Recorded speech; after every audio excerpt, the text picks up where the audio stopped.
So I want you to try something for me, just for a second. Close your eyes Hmm. and try to visualize your own mind. I mean, what does it actually look like in there? Huh. That's It's a strange question when you really stop to think about it. It is, isn't it? But I think for most of us, for a long time, we've leaned on this very industrial, very mechanical analogy, the computer model. Right. I've got a hard drive somewhere in the back storing my memories like files. I've got a camera lens behind my eyes Yeah. recording the world. It's neat. It's tidy. It feels logical. And according to the stack of research we are diving into today, Hmm. it's completely fundamentally wrong. It really is. I mean, the computer metaphor has had a good run, but the cognitive science we're looking at today, specifically a paper called Synthesizing Mind, a multi-scale approach, it just takes a sledgehammer to that whole idea. I love a good metaphor distraction. So if it's not a computer, what is it? Because the sources use some imagery that honestly sounded more like poetry than biology. They do.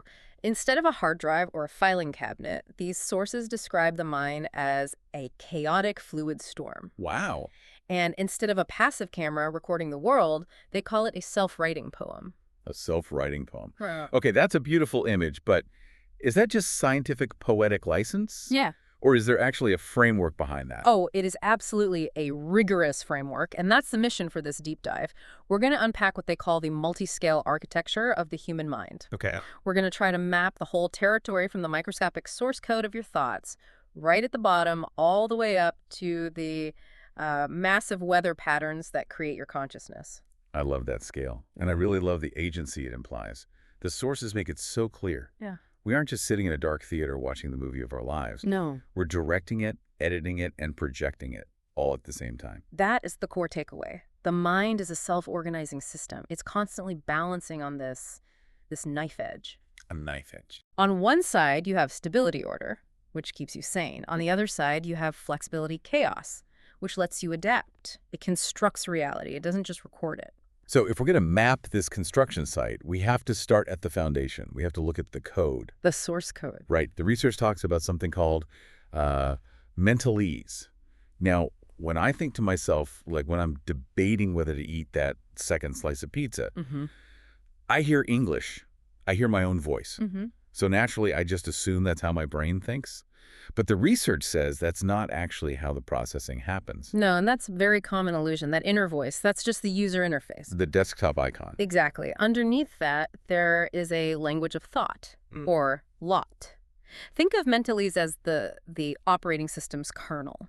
Before you ever put a thought into English or Spanish or Japanese, your brain is processing it in a specific internal programming language. And this language isn't just vague feelings. It's structured. It is surprisingly computational. It uses what the researchers call logical primitives. Primitive. Yeah, basic building blocks like any, or, and if-then. It doesn't matter what language you speak externally. Internally, your brain is shuffling these discrete symbols to construct complex ideas. It's a computational medium. You know, the thing that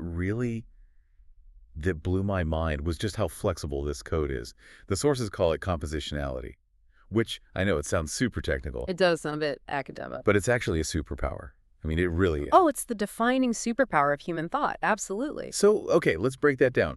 The idea is, if my brain has the code for cat, bird, and chase, I don't just understand those three things in isolation. Right. I can instantly understand the cat chases the bird, but, and here's the kicker, I also automatically understand the inverse. The bird chases the cat. It seems so simple because we do it effortlessly. But computationally, that is profound. It's systematic. Once you have the components, you can rearrange them endlessly. You don't need to relearn chasing just because the bird is doing it.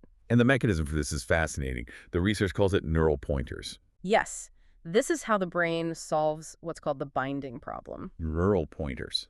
It sounds like computer memory addressing, where you point to a location rather than moving the data itself. It's very similar. It's how the brain separates the role from the content. Okay, help me visualize this. How does separating role and content work in practice? Well, imagine a stage play. The script has roles, the hero and the villain. Those are the pointers, the structural slots. Got it. Then you have the actors, that's the content. You can cast anyone in those roles. Today, the cat is the villain. Tomorrow, the bird is the villain. The brain uses these pointers to link abstract roles to specific concepts without them getting, permanently tangled up. Which explains creativity. Yeah. That's why we can imagine things that are totally impossible. I think the example in the notes was Napoleon singing opera. Right, which as far as we know, never happened. I certainly have no memory of it, but I can picture it instantly. My brain can take the Napoleon file and just plug it into the opera singer role using these pointers. Precisely. It allows for infinite creativity without crosstalk. You don't suddenly think Napoleon was an opera singer. It's just a scenario. But there's a catch. There's always a catch. Because we can arrange these symbols in infinite ways, the brain risks getting overwhelmed, so it needs a filter. And this leads to what the researchers call simplicity bias. So the brain is lazy. Let's call it efficient. The brain is constantly looking for the most efficient arrangement. It wants the shortest program that explains the data it's seeing. A compression algorithm. Essentially, yes. Right. It filters out noise to find the logical structure underneath. So we have this internal code, this mentalese, running the show. But this brings us to how we interact with the world. Because if I'm honest, despite everything we said in the intro, I still feel like a camera. I look at a coffee cup, I see a coffee cup. It feels immediate. It feels passive. But the sources are calling us prediction machines. And this is the shift to active inference. It's probably the biggest shift in cognitive science in the last 20 years. Really? Yeah. In the old view, we thought the eyes took a picture, sent it to the brain, and the brain processed it. Input, then output. And the new view is that we're projecting. In this view, the brain is constantly guessing what is out there before the data even hits your eyes. We don't wait for input. We project a model onto the world. So perception is basically a controlled hallucination. I'm looking at this coffee cup right now. My brain isn't just seeing it. It's predicting there is a cup there. Yeah. Based on all the coffee cups I've ever seen. Yes. And you only really learn when you're wrong. When the hallucination fails. Exactly. This is what we call prediction error. If you reached for that cup and your hand went right through it like a ghost, your brain would trigger a massive error signal.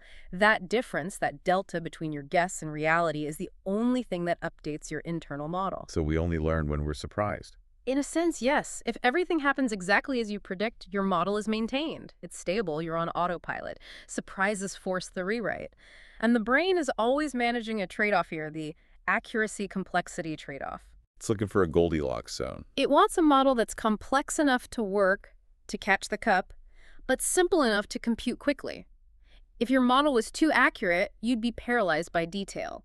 You'd notice every microscopic chip in the paint. Right. And if it were too simple, you'd treat the cup like a generic cylinder and spill coffee everywhere. And that search for the Goldilocks zone leads to this incredible visual concept for how the brain stays flexible. They call it the edge of chaos. This is self-organized criticality. It sounds intense, like an action movie title. It is intense. I mean, think about it. If your brain was too ordered, too rigid, you'd be stagnant. You couldn't adapt to new information. A robot stuck in a loop. Exactly. But if it were too chaotic, You'd be incoherent. Your thoughts would just be random noise. So healthy cognition sits right on the edge, the tipping point. It maintains order, but is ready to collapse into a new state at a moment's notice. The research used this great topography analogy. They described thoughts moving through this landscape like a ball rolling over hills and valleys. Yes, the landscape of thought. In this model, the valleys are attractors. When the ball of thought rolls into a valley, that's a stable thought or a decision. It settles. But here's the key. For a healthy mind, we want metastability. Metastability, meaning we don't want to get too comfortable. We want those valleys to be shallow. Shallow valleys. So the thought settles for a second, but it's easy to push it out. Precisely. If the valley is too deep, you get stuck. You obsess, you can't change your mind. That's pathology. That's obsession or addiction. And if it's too flat? The ball never settles, and you can't focus at all. Metastability lets the thought settle briefly, what William James called a perching, and then take flight to the next thought. That is the stream of consciousness. It's not a steady flow. It's a series of perchings and flights. Beautifully put. It's dynamic stability. But let's talk about what happens when we want to keep one of those thoughts. Let's talk about memory, because I think this was the most practical part of the deep dive for me. The source material describes memory not as a library, but as a dangerous journey. It is surprisingly perilous. We tend to think of memory as a storage locker. You put something in, you take it out.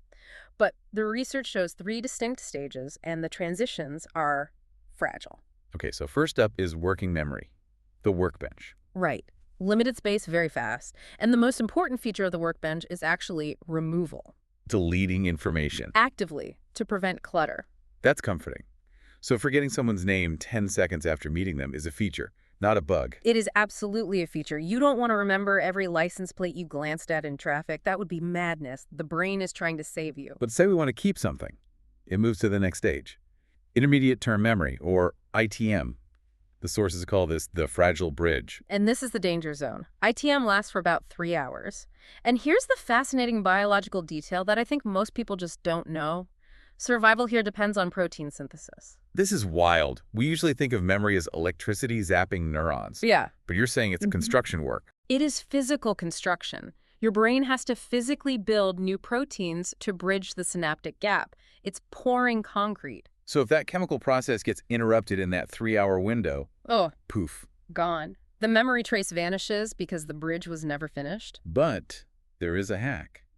The sources mention memory boosting. This is the actionable advice. If you get a second dose of the information, a review, a reminder, even just thinking about it again within 24 hours, it triggers a secondary chemical cascade. It tells the construction crew, hey, this one is important, finish the bridge. It pushes that memory across into long-term storage. So that is the scientific argument for why cramming for a test doesn't work, but studying a little bit 2 days in a row does. You need that second dose to build the bridge. You're leveraging the biological bottleneck, working with the chemistry, not against it. So let's say we make it across. Now we meet the hippocampal librarian. This is my favorite analogy in the whole stack. Long-term memory relies on context tags. Yes. The hippocampus doesn't just store the fact. It tags it with metadata. The sights, the sounds, the smell, the location where you learned it. This explains the doorway effect, doesn't it? The doorway effect. You know, everyone's done this. You walk into a room to get some scissors, maybe, and as soon as you cross the threshold, you completely forget why you're there. Oh, yes. I do that all the time. You just stand there blankly. That is a classic context failure. It's not a storage failure. You still know you need scissors. The book is in the library. But the librarian can't find it because you're in the wrong section. You learn the task in the living room. It has a living room tag. You walk into the kitchen. Your brain switches to kitchen tags, and the librarian comes up empty. So if you want to remember, you almost need to recreate the context. Or just walk back into the living room, the tag reactivates, and the memory just pops back up. That connects so well to how we think about intelligence. We often think intelligence is just brain power, like horsepower. But the sources suggest it's more about this kind of efficiency. That's a crucial distinction. High IQ brains aren't necessarily working harder, they're working cleaner. Cleaner. They show higher neural efficiency, they communicate with less noise and use less energy to solve the same problems. It's like a master craftsman versus an apprentice. The apprentice is sweating, running around, making a mess. The master makes one cut and it's done. Exactly. And there's a difference between just being smart, what we call fluid intelligence, and what the paper calls conceptual intelligence, or CI.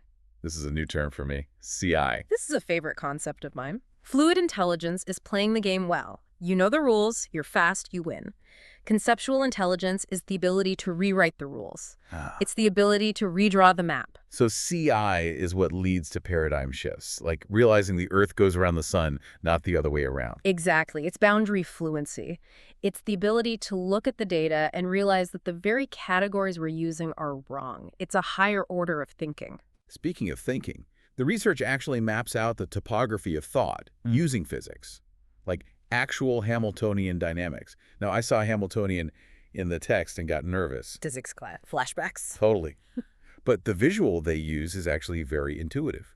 They describe different types of reasoning as having different shapes on that landscape we talked about. Right, these energy landscapes. So let's walk through them. First, deductive reasoning. They call this the slide. The slide, because you start with a rule you know is true.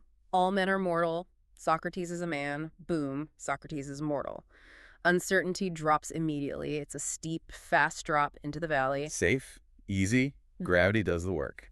Then there's inductive reasoning, which they call the meander. Right, because here, you don't have the rule yet. You're wandering through data, looking for a pattern. You don't know where you're going. You meander through the hills until, aha, the pattern emerges. It's a slower walk. And the third one, which I think is how I spend most of my life, is the zigzag, abductive reasoning. The wild hybrid. You guess, you check, you're wrong, you step back, you guess again. It's chaotic. It's messy. It feels inefficient. But the research points out something surprising here called the expert paradox. I would think experts use the slide. They know the answers, right? You would think. But the research shows that experts often start with higher uncertainty than novices. That seems backwards. Why would an expert be more unsure? Well, think about a novice. They look at a complex problem, they recognize one familiar feature, and they jump to the first solution that fits. They want to close the loop fast. They want the anxiety to go away. Exactly. They want the slide. An expert casts a wider net. They embrace the uncertainty at first. They intentionally hang out in the zigzag a little longer. They explore more paths, even unlikely ones, to find the best solution, not just the fastest one. So the expert is more willing to be unsure. Uncertainty is a tool for them, not a threat. I love that. So we've got the code, the memory, the reasoning, the physics, but now we have to tackle the big one, the ghost in the machine, consciousness. The beautiful loop. Now, before we get to the loop, the sources are very clear. The unconscious mind isn't some hidden mastermind. No. We often romanticize the unconscious as this genius in the dark, giving us dreams and inspiration. But the evidence suggests it's just the machinery. The server farm. The server farm. It does the heavy lifting, but it's dumb processing. Consciousness is the interface. So tell me about this beautiful loop. How does this server farm become me? It's a theory of how consciousness emerges through recursion.